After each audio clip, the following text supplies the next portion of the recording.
most people still today think that all entertainment to do with movies, drama, is therefore nothing more than their entertainment. It never ever was that case. Of course, television can't perform such miracles as this, yet. But perhaps there's no harm wishing that it could.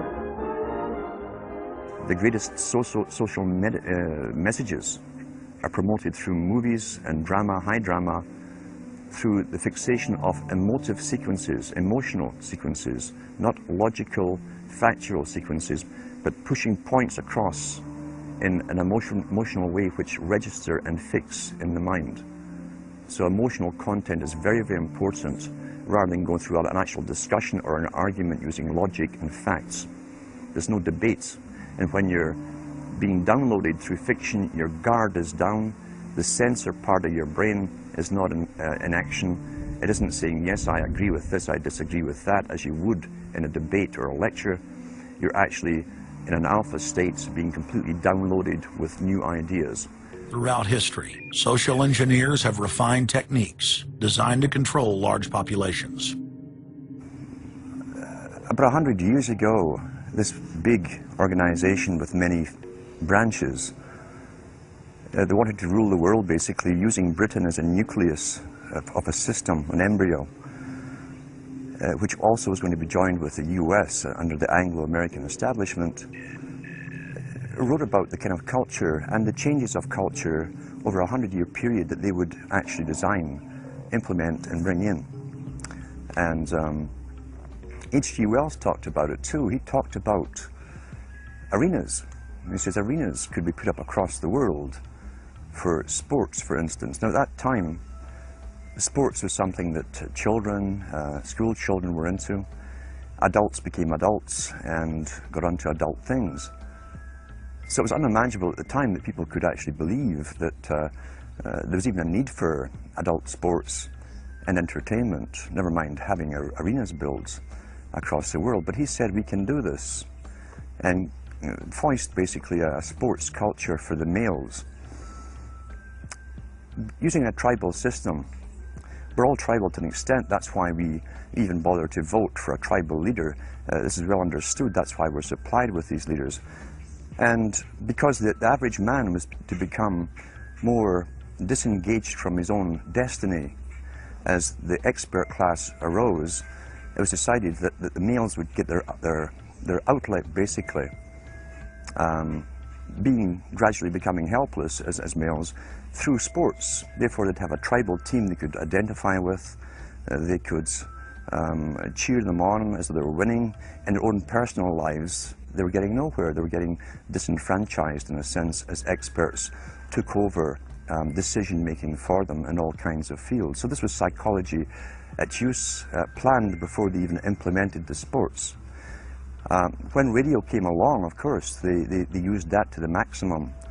Sports for the men, soaps basically for the women, and then in came television, as I say, with its alpha state, its hypnotic state.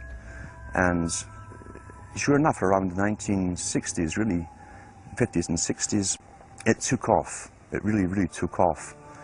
And men became glued on Saturday nights to the sports shows. A culture industry, which is called by its own the culture industry. The Soviet Union had a department called the culture industry. Their actors and directors were called the cultural leaders, because they would, like a computer, people are like computers, all you have to do is keep giving them new updates every so often, and you can change an entire country or a nation or a block of nations who are all getting the same upgrades at the same time along certain paths. Today we call it political correctness. Most people want to belong to their peer group. They want to be the same as everyone else when it comes to opinions. In fact, they judge their own personal sanity by bouncing ideas off their neighbors and friends who will answer back and agree on these same topics in kind. It doesn't matter if the topics or what you're given are facts or utter nonsense, as long as everyone agrees at the same time. You'll say, well, I'm sane, and your friends will all agree because they've had the same information given to them. But they've been programmed. And I'm sad because I know that it's hard for people like that to take an interest, a serious interest in world affairs, to take a serious interest in what their elected officials are doing. And they're not going to be really inclined to study or discover the deception that's being used against them. And so I'm sad because I see all of that in a flash in my mind as being an indication of how easy it is for the masses to be manipulated. The scientific dictatorship understands what makes human beings tick. They understand our psychology. They've studied it, and they're using it against us. But the minute the public awakens to the fact that there is an agenda to manipulate them, and the second the public realizes that they are being conditioned and controlled, the establishment begins to lose that edge they've got over people. So all I ask viewers to do is to think for themselves and to study public relations, to study advertising, to study propaganda, and to realize how much of it is out there in their daily lives. And then make the decision for yourself. I just want people to think on their own and to not have their decisions and their thoughts and their ideas pre-packaged and basically downloaded into them. If it's on TV and a famous face says something, then it must be true. He doesn't have to show you facts or anything else. You've been brought up with these faces. That's why they keep these guys on television into their 70s and 80s. You've grown up with this father figure who's on television every night at 6 o'clock, in your house, in your room, staring right at you, and he's a father figure. Would he tell you a lie? So you naturally never suspect him. And this same man will lead you through new topics. He'll introduce experts on the topics. They'll have a little summary at the end of every talk, and you are now left with the conclusion that's presented to you. You don't arrive at it, it's given to you, and it's good enough for you. When I was growing up, people were talking on their front porches, neighbors were playing baseball, there were nightly barbecues. You don't see that anymore. We've lost our communities. You drive through neighborhoods, you see the blue glow of television sets. We're losing our humanity. So if you want to rebel against the globalists, the social engineers, start by turning the TV off a few hours a day and actually getting to know your neighbors. Getting outside that comfort zone, expanding your horizons. By coming together as communities, by getting to know our neighbors, we defeat the social engineers. We're programmed today perfectly just like machines.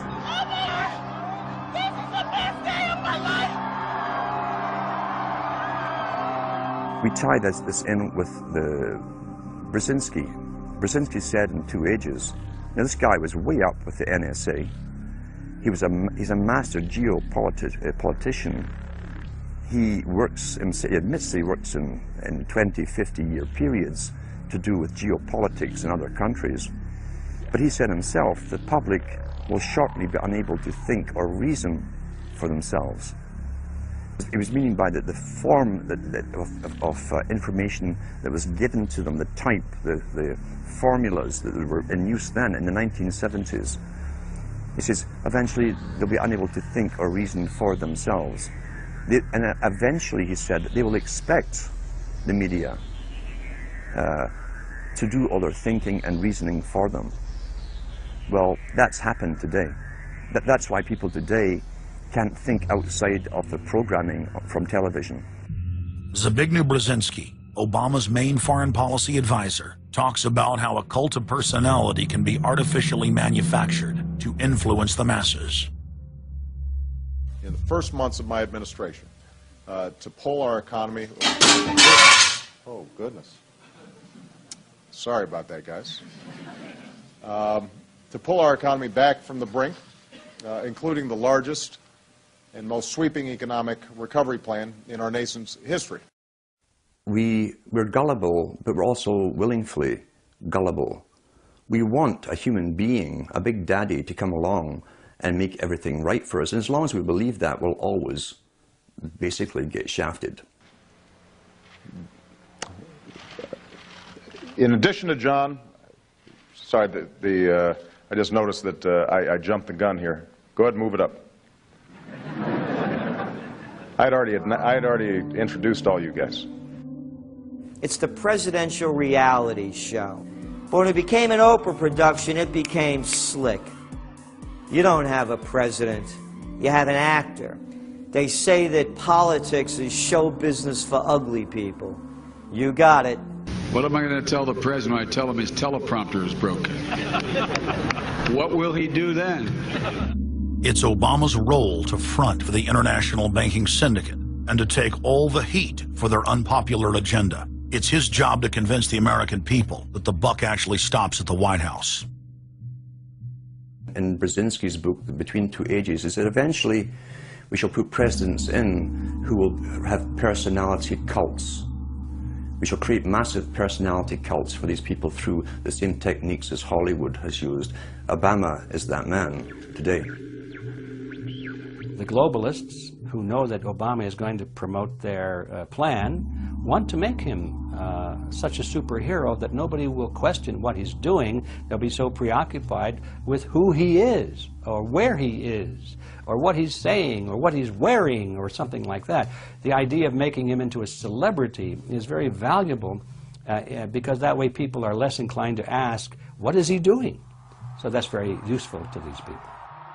Similar plans of social control have been continuously carried out by operatives of the Ford Foundation, who Obama has worked for over the last 30 years. Many of the strategies used to control populations were originally developed by Edward Bernays, who coined the phrase public relations. Bernays said that if you manufacture an authoritative figure who repeats the same messages over and over, that this will appeal to the masses' subconscious desires. Yes, we can. The unwashed masses will helplessly follow the leader and go along with any message they spout. Yes, we can. Yes, we can. We shall overcome. Yes, we can. We will respond with that timeless creed that sums up the spirit of a people. Yes, we can. Thank you. Today, these exact techniques are being used with devastating effect against the general population.